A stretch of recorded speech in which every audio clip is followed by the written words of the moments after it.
Dr. Marketing Tips, paging Dr. Marketing Tips. Dr. Marketing Tips, you're needed in the marketing department.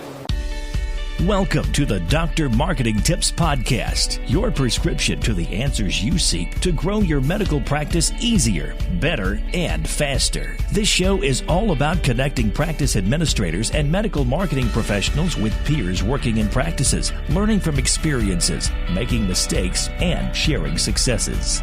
Let's get started.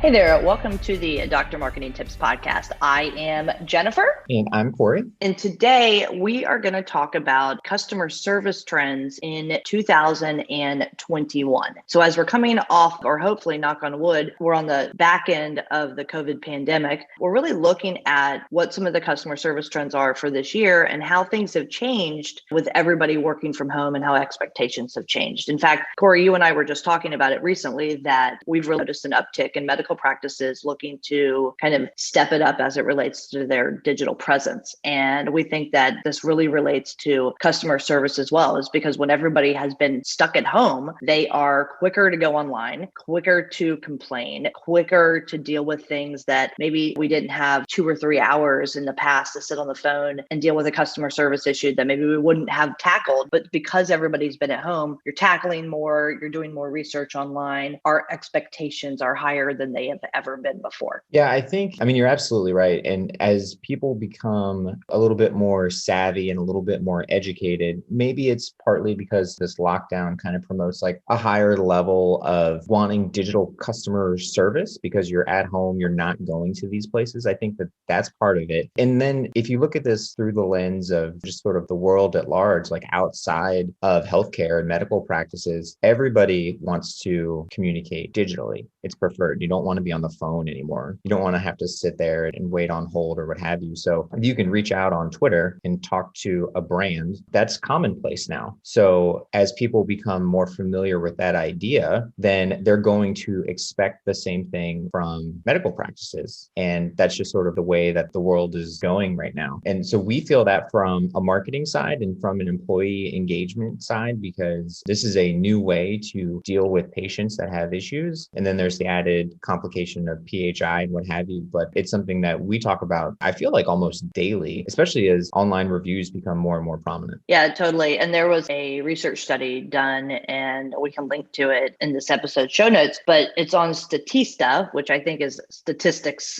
just said in a kind of a fun way. But it was interesting because they looked at the communication channels that customers actually prefer related to customer service. And I know that you say, and we see it every single day, where people want to communicate less on the telephone, but still the telephone is the number one way that people are seeking to resolve their customer service issues. And to the fact of 61%. The digital side has taken such a big chunk out of that is kind of Correct. The point making there that, yeah, because people still, you want something resolved quickly, you're going to hop on the phone. But now people, like I said, they're becoming more and more familiar with this digital side so that phone slice of the pie is getting smaller and smaller. Yeah, I think you're absolutely correct. And I think that we see it all the time because attention spans have changed so much that it's not just about like, do you have a good strategy in-house? Do you have a good strategy on the phone? Are you answering like inquiries that are coming on social media? You see it where people are jumping from one thing to the next. So you really have to have an omni-channel approach where you're delivering the exact same message and you have the same kind of customer service standards, whether it's on the phone, whether it's on your website, whether it's an online chat, whether it's responding to social media messages or reputation stuff. And you really have to have a strategy that encompasses all of these areas now. And we talk about this all the time, but I think you have to take that big approach to make sure that all of your digital assets are aligned properly to deliver the best customer service. Yeah. And that's where it gets real tricky because like you mentioned with the omni-channel idea there, like you want it to be as seamless as possible throughout all of these different places. And your patients kind of expect that, but that is definitely easier said than done. In that same Statista study, one of the stats that came out out of that was 56% of customers have higher expectations, customer service standards as compared to the previous year. So in other words, people expect more and they are going to expect it faster. So as they're transitioning away from the phone, because everybody knows how phone customer service works. You call, you're going to sit on hold for a while. If you're lucky, they'll have one of those services where they'll say, hey, we'll call you back. And then you can go about your day and get a phone call. But as people transition to digital, they're going to direct message you on Twitter and they expect you to respond like immediately. And so a part of it is education, not only for the staff, like I was kind of alluding to earlier, but also for the patients so they know what to expect, because you're trying to wrangle all of these hats and control all of these different mediums. And each one has its own unique set of benefits and challenges for your team and for your patients. It's funny that you mentioned the on hold, like when you're on the phone and it's on hold and you hope that they have the service that'll call you back.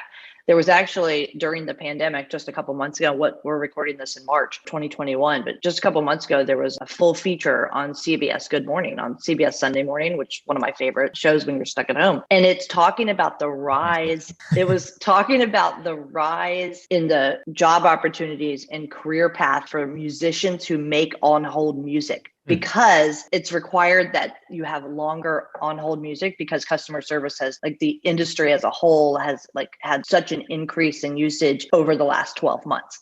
And just this big rise, and they need people that can create original scores that people that are sitting on the phone can listen to. Yeah, that's a great point. Crazy. I don't remember who I called, but I remember I was on hold recently and the music was so good that I was in a room with someone else. And I had to put them on speaker and say, listen how good this on hold music is. Nice, Corey. Nice. Toe tap and good. Nice. Toe. Yeah. All right. So let's talk about some of the trends that everyone can expect here for 2021 and beyond, and some of the things that these medical practices out there should be paying attention to and how it might translate to the practice. Sure. Yeah. So I think one of the number one trends is kind of what we were just touching on there, like the real-time customer support. That's going to become a bigger and bigger issue. There was recently an article from Jeff Bullis, and he kind of goes through a couple of these big things. And I think a lot of them apply to medical practices. So one of the things he talks about is the idea of video and streaming and how videos do such a good job of presenting this information. And what he was saying was essentially like, can you create a engaging how-to video to understand or set expectations for patients? And will that then avoid some potential issues down the road? And that's a strategy that we've been employing for, I don't know how long, but the answer is yes, you can do that. And yes, it does make a difference. And I think that, again, that's something that's going to really see a lot of growth here in 2021. Insight Marketing Group is your practice's complete marketing solution. Since 2006, we've helped practices just like yours attract and retain patients through traditional and digital marketing, employee engagement programs, and strategic communications. Pay one flat fee and get everything you need for effective marketing, including a new website. Fair pricing with a plan that delivers measurable marketing results and noticeable improvements for your practice. Insight Marketing Group. We simplify your marketing so you can run your practice.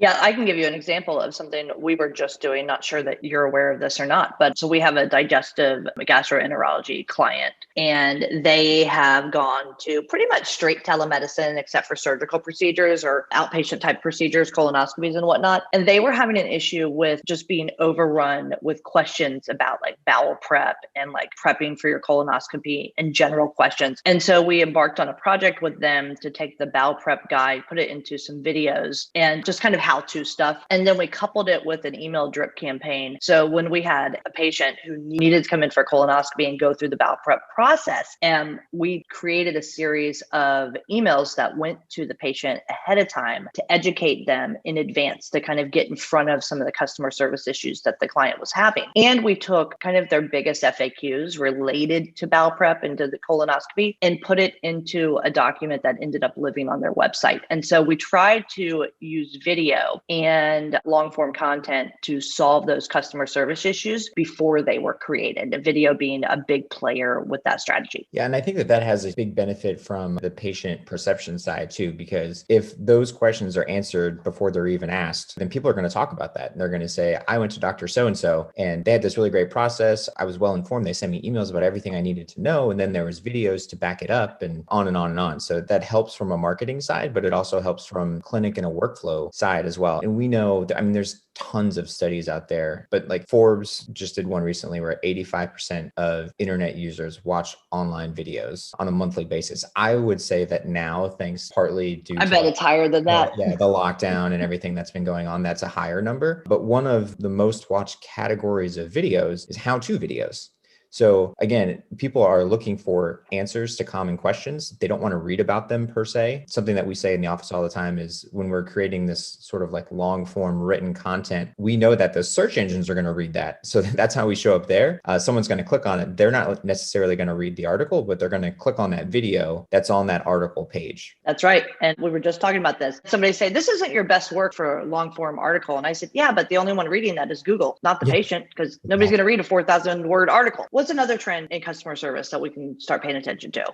Well, yeah, another one, and we kind of touched on this a little bit earlier, is just the rise in the social media customer service. There's a stat from the State of Global Customer Service report from Microsoft, actually, that 59% of customers have a more favorable view of brands that respond to customer complaints on social media. So in other words, like what I was talking about earlier, a patient has a question, they hop on Twitter, they're going to DM you, or they're going to jump on your Facebook. I actually just saw this morning, we were running an ad for an ophthalmology practice of ours. And I think it just got turned on yesterday. And there was a comment on there. Someone said, "Where are you located?"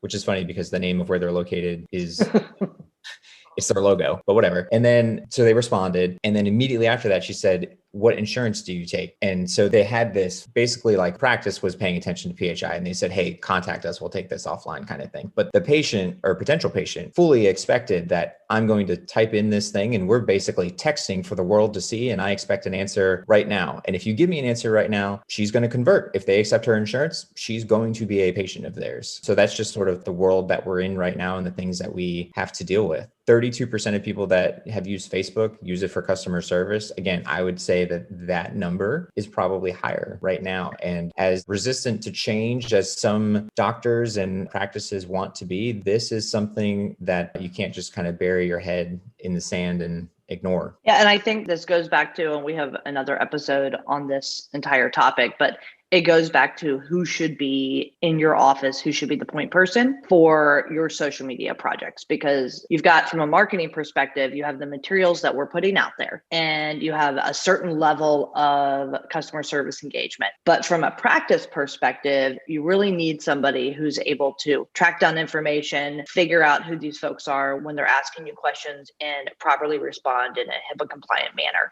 And so you find more and more that marketing and operations are holding hands and walking down the hallway together because we're working together on a daily basis to manage whether it's existing patient expectations or potential patient expectations because everybody's watching. And this applies to not just social media, but also to Yelp and health grades and Google reviews and things of that nature. And so more and more, the lines are blurring across what marketing does and what operations does. And it doesn't matter to the patient or to the potential customer because, like you said, she wants to know which insurance you take, where your office is located, and she's used to doing this all in the public. And so she doesn't really care. And as long as you respond quickly, then you're getting a patient for life. Exactly. Yeah. And when we talk about patient experience, this is a huge part of it. So the marketing sets up a promise or belief and a perception. And then the practice has to deliver on those promises. And part of delivering on that is answering these questions in a timely manner or making sure that the patient has an issue, and whether that's on the phone or social media, whatever, they don't have to call and repeat themselves 4 times to 4 different people as they're getting transferred. Just imagine, I'm sure we've all had that experience before. We all know how frustrating that is. So again, going back to this sort of seamless approach to take care of these things, that's really the big takeaway for 2021, I think, is that when we're dealing with customer service trends, it needs to be seamless and easy because that perception can make or break what that person thinks about the practice, and it can be positive or negative, and it can turn on a dime. I couldn't agree more. There was a study a couple of years ago by McKinsey where they talked about this paradigm shift in customer service, and it included like that you have to focus on the entire patient journey or customer journey, as they would say, instead of just a touch point here or a touch point there. And then you fast forward to kind of where we are today, and this has become even more critical because of COVID. And you got to have that same messaging across all your channels, and everybody has to be on the same page when it comes to customer service. And that's because our patients are expecting different things from the delivery of customer service at this point. And those brands who are willing to meet customers where they want to have these conversations, those are the brands that are going to find success. And so I think that as more and more medical practices have been picking up the phone and asking for help related to getting their kind of digital presence upgraded post-pandemic and during the pandemic, these are the things that next evolution of medical practice are really paying attention to. And that is delivering customer service at the level that patients expect it. And that's how you're going to differentiate yourself from the practice down the street. Yeah, for sure. The best ability is availability. Say it all. Amen. You always say it. All right. So with that, I'm Jennifer. I'm Corey. Thank you for joining us on this week's episode of the Dr. Marketing Tips Podcast. Thanks for listening to the DrMarketingTips.com podcast. If there's anything from today's show you want to learn more about, check out DrMarketingTips.com for our podcast resource center with all the notes, links, and goodies we mentioned during the show. If you're not already a subscriber to our show, please consider pressing the subscribe button on your podcast player so you never miss one of our future episodes. And if you haven't given us a rating or review yet on iTunes, please find a spare minute and help us reach and educate even more of our medical practice peers. Thanks again for listening, and we'll catch you next time. Doctor's orders.